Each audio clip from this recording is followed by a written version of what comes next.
좋은 제품을 만들고 판매처에 물건을 입점하는 것이 전부는 아니었습니다. 30개의 약국에 제품을 입점시키고 한숨 돌리던 그때 잘 팔리지가 않고 환불이 가능하냐는 문의는 나를 망치로 빵 때리는 기분이었어요. 그래서 고민 끝에 내린 결론은 직접 발로 뛰자였습니다. 그렇게 입점한 전국 약국을 방문하자 하는 1200km의 여정. 약국 방문마다 마주했던 긴장과 배움의 이야기. 지금부터 그 이야기를 시작합니다. 평온한 월요일 아침, 한 곳이라도 입점할 수 있을까? 했던 것과 달리 30개의 약국에 우리 물건을 입점할 수 있게 되어 기분 좋게 시작한 날이었다. 그때 한 통의 전화가 울려왔다. 바로 약사님의 환불 문의 전화였다. 순간 뒤통수를 맞은 기분이었다. 아침부터 좋았던 기분은 당연히 와르르 무너져 내렸다. 사실 첫 약국이 입점되기라도 한다면 여러 곳을 돌아다니며 판매에 도움을 주는 등 무슨 일이든 할 수 있을 것만 같았다. 하지만 실제로 입점이 되고 나서는 이런저런 밀린 업무와 바쁘다는 핑계로 직접 약국에 방문하는 일들을 계속해서 미뤄오고 있었다. 그런데 막상 약사님의 환불 문의 연락을 받고 나니 내가 너무 안일했구나 하는 마음이 들었다. 약사님께서는 상품을 진열은 했는데 고객에게 어떻게 설명하고 팔아야 할지 어려워서 판매가 잘 안 된다고 말씀하셨다. 그래서 물건이 안 팔리면 환불이 가능한지 문의를 하셨던 것이다. 그리고 실제로 환불하고 싶다고 말씀 주셨다. 통화를 끊고 나니 내가 너무 입점되었다는 것에만 들떠있던 것은 아닌가? 하고 생각했다. 또 막상 듣고 보니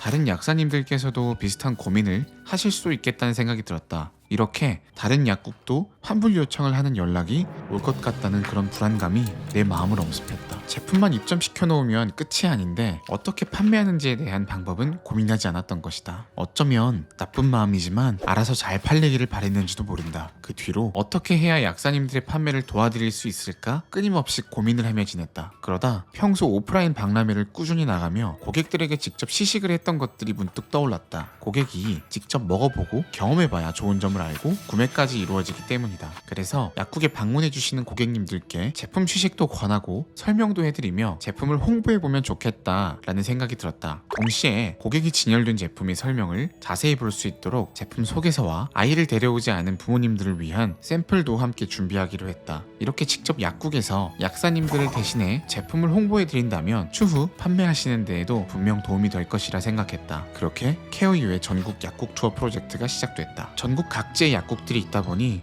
효율적인 동선을 짜야만 했다. 현재 입점된 약국 중 소아과 근처에 위치한 13곳의 약국을 선정했다. 그 첫 시작은 인천 송도였다. 인천 송도를 시작으로 서울, 양주, 대구, 경주, 울산, 부산, 전주를 거쳐 다시 서울로 올라오는 일정으로 정말이지 전국적으로 돌아다니는 일정이었다. 하루 3-4곳 정도의 약국을 방문한다고 해도 3박 4일간 1500km의 거리를 다녀야 하는 일정이었다. 일정을 짜고 보니 생각보다 타이트한 일정으로 당황했지만 그래도 이렇게 마음먹었을 때 직접 방문하고 입점을 시켜주신 거에 대한 감사함도 전해야겠다고 생각했다. 팀원들과 출발 일정을 확정 지은 후 약국에 전달할 제품 소개서와 손님들에게 나누어 드릴 제품 샘플 작업들도 시작했다. 또 일정을 시작하기 3일 전 갑작스런 방문에 약사님께서 당황하지 않도록 방문 일정에 관해 허락을 구하고자 연락을 드렸다. 그런데 방문하기도 전에 계획했던 것만큼 순탄치는 않았다. 우리가 계획한 일정에 약국이 휴무인 경우도 있었으며 약사님께서 직접 있지 않고 근무 약사님들이 계시는 일정도 있었기 때문에 일정을 다시 한번 조정해야만 했다. 방문하기 위한 일정을 짜면서 생각보다 우리의 일정과 시간뿐만 아니라 약사님들의 다양한 일정들까지 고려해야 할 것들이 정말 많았다. 우리가 너무 쉽게 생각했었다. 처음엔 하루 10곳이라도 방문하면 되는 거 아닐까 생각했었는데 현실은 그게 전혀 아니었다. 소아과에 아이를 데리고 진료를 오는 시간대가 아이를 하원시킨 시간인 오후 4시쯤으로 비슷하게 정해져 있었다. 그렇기 때문에 약사님들은 시식을 해보는 것에 대해서는 긍정적으로 말씀 주신 분들이 많았으나 소아과 손님이 많은 시간대에 와주기를 바라셨다. 하지만 이미 전체적인 일정이 거의 다 짜여져 있었고 팀원들도 함께 움직이기 때문에 더 이상 일정을 조정하기는 쉽지 않았다. 또 방문해야 할 약국이 너무 많았기 때문에 모든 약국을 동일한 시간에 방문하기에는 쉽지 않은 일이었다. 그래서 시식을 진행할 약국과 인사만 드리고 올 약국으로 나누게 되었다. 방문을 하기 전부터 계획대로 되는 일이 정말 많지 않아서 이 약국 투어를 가는 것이 맞나? 하고 생각했지만 정말 다행이었던 점은 이렇게 방문을 드리는 것에 대해 연락을 드렸을 때 약사님들의 반응이 정말 호의적이었다는 점이다. 그 이유를 여쭤보니 상품을 보통 입점하면 끝이지 이렇게까지 와서 해주시는 분들은 처음 봐요 라고 말씀해 주셨다. 그 덕분에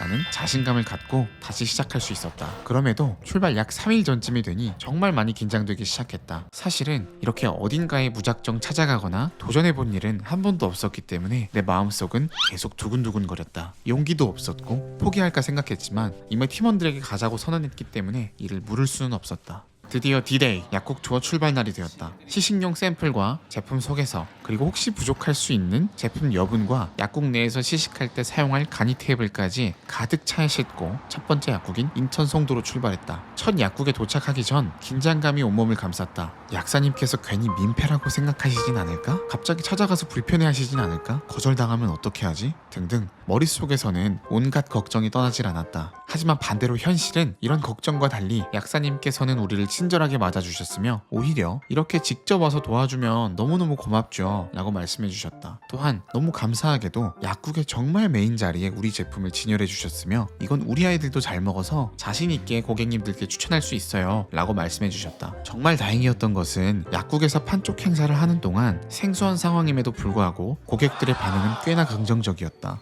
아이와 함께 방문해서 직접 제품을 드셔보신 몇몇 분들은 현장에서 바로 구매를 해주시기도 했다. 오전 시간에 사람이 많이 없었음에도 불구하고 1시간 동안 4세트나 판매를 성공했다. 이렇게 고객들의 긍정적인 반응에 첫 약국에서의 긴장감이 조금씩 풀리기 시작했다. 이 자신감을 한껏 얻어 다음 약국으로 바로 출발했다. 두 번째 약국은 약국 내부가 좁아서 약국 입구 인근에서 시식과 홍보를 진행했고 이곳 약사님께서는 감사하게도 케어유에 대해 직접 인터뷰를 응해주시기도 하셨다. 저희는 서대문구 레몬약국이고요. 지금은 이제 개국한 지 한 4년 차로 진행하고 있고요. 내년이 이제 5년 차 되겠네요. 약국에서 홍삼 제품이 이제는 약간 들어오는 제품들이 많이 없기도 하고 인터넷에 좀 많이 판매를 하고 있어가지고 이제 약국으로 유통하는 게 좀 쉽지 않은 제품들도 많고 특히 이제 품질이라든지 이런 것들이 좀 많이 걱정되는 부분이 있으니까 좀 믿고 맡길 수 있는 이런 자료들을 좀 많이 주신 데가 케어유라 가지고 그쪽에서 이제 접근을 하게 되었습니다. 세 번째 약국은 판촉을 하다 보니 너무 늦은 시간에 도착하게 되어 시식은 하지 못했고 준비한 소개서와 제품 샘플만 전해드렸다. 아쉽지만 다음 방문을 기약했다. 첫날 세 곳의 약국을 방문하고 다음날 원활한 시작과 길이 덜 막히는 때에 움직이기 위해 다음 행선지인 대구로 이동했다. 우리가 첫날 하루 동안 이동한 거리는 403km였으며 이동 시간만 약 5시간 반이 걸렸다. 하루의 마무리는 함께 고생해준 팀원들과 함께 맛있게 저녁을 먹고 다음날도 힘내자는 의미에서 맛집에 찾아왔다. 역시 대구는 막창이지. 두 번째 날이 시작되었다. 대구에는 세 곳의 약국에 입점이 되어 있는데 아쉽게도 세 곳 약사님들 모두 오후에 아이들이 가장 많이 오고 오전에는 아이들이 많이 없다라고 말씀을 주셔서 다음 이동 일정상 필요한 자료와 샘플을 챙겨서 선물과 함께 인사만 드리고 올 수밖에 없었다. 대구 이후 다음 행선지는 경주에 있는 약국이었다. 이곳은 규모가 꽤 큰 소아과 바로 옆에 위치했기 때문에 많은 손님을 만나볼 수 있을 거라는 기대감을 안고 경주로 달려갔다. 하지만 경주 역시 손님이 별로 없는 시간대였기 때문에 인사만 드릴 수밖에 없었다. 대신 약사님과 이야기를 더 자세하게 나누며 평소 아이 손님이 오면 직접 제품을 먹여보며 판매를 하셨다고 했고 샘플을 더 넉넉히 주시면 더 많은 아이들에게 소개해 주시겠다고 하셨다. 이때 한 번 더 깨닫게 되었다. 판촉을 진행하려면 무조건 찾아오는 게 아니라 시간대를 잘 맞춰서 계획을 세워야겠구나 하고 말이다. 경주에서 일정이 생각보다 빨리 끝나서 잠시 밀렸던 업무들을 카페에서 보고 울산으로 이동하기 시작했다. 마지막 행선지인 울산은 손님이 많은 시간대인 4시에 맞춰 도착했다. 이번 약국 투어 일정 중 가장 설레임을 안고 간 약국이었다. 이 약국이 바로 우리가 첫 입점한 약국, 내가 두근거리는 마음으로 전화를 받았던 바로 그곳이다. 나에게도 약국 입점을 할 수 있다는 첫 희망을 안겨준 약국이었기 때문에 더욱 감사한 마음으로 더 최선을 다해야겠다 하는 마음으로 들어갔다.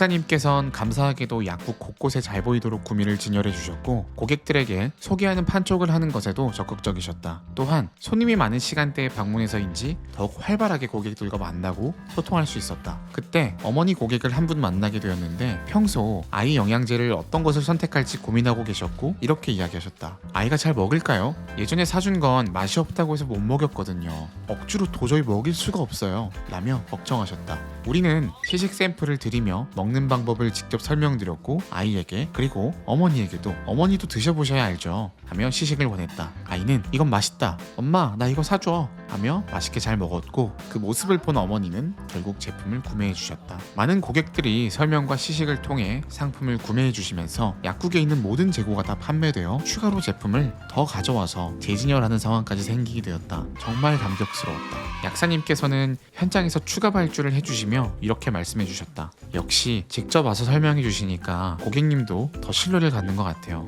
저희가 손님을 맞이하다 보면 매번 홍삼 제품을 권유할 수는 없거든요. 솔직하게 그럴 수 있는 여유 시간도 없고요. 다음에도 또 이런 시간 내주시면 좋겠어요. 이렇게 제품만 팔리는 것이 아니라 고객님과 약사님 모두에게 신뢰가 쌓이는 과정을 경험하는 순간이었다. 약국이 문 닫는 시간까지 손님들이 많으셨기 때문에 약 3시간 30분 동안 판촉이 이어졌다. 그리고 약사님 퇴근 시간에 맞춰 우리도 함께 울산 일정을 마무리했다. 마지막 날 일정을 위해 우리는 바로 부산으로 출발했는데 그렇게 두 번째 날 대구에서 약 5곳의 약국을 거쳐 부산까지 약 210km를 이동했다. 마지막 날은 부산에서 시작되었는데 부산에서 전주를 거쳐 서울로 올라오는 일정이었다. 서울에서는 약국 투어 일정 이후에 또 다른 미팅 일정이 있었기 때문에 이동 시간을 고려하여 판촉은 진행할 수 없었지만 그럼에도 직접 찾아뵙고 인사와 선물을 드린 뒤 필요한 샘플을 부산과 전주에 드린 뒤에 서울로 출발했다. 그렇게 우리의 2박 3일 동안 약국 투어 대장정이 막을 내렸다. 다양한 약국을 다 들르고 나니 긴장감이 가득했던 마음이 녹아내렸다. 어쩌면 이제 새로운 약국을 들어가는 데에 전혀 두렵지 않은 마음이었지만 모든 것들이 끝나고 나니